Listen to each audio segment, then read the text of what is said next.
আপনারা কি এমন এক উপজাতির কথা জানেন যেখানে নারীর সৌন্দর্য মাপা হয় তার ঠোঁটের আকৃতি দিয়ে?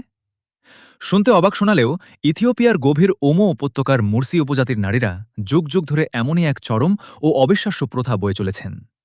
এখানকার তরুণীরা যখন প্রাপ্তবয়স্ক হন তখন তাদের নিচের ঠোঁট কেটে সেখানে একটি ছোট মাটির বা কাঠের ডিস্ক বসিয়ে দেওয়া হয়।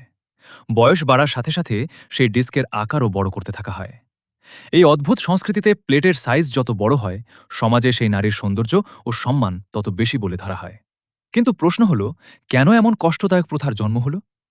শত শত বছর আগে যখন আশপাশের অন্যান্য উপজাতিরা আক্রমণ করে নারী ও মেয়েদের ধরে নিয়ে যেত, তখন মুর্শিদের পূর্বপুরুষেরা নিজেদের নারীদের দেখতে অদ্ভুত করে তোলার এই উপায় বের করেছিলেন, যাতে বহিরাগতরা তাদের অপহরণ না করে।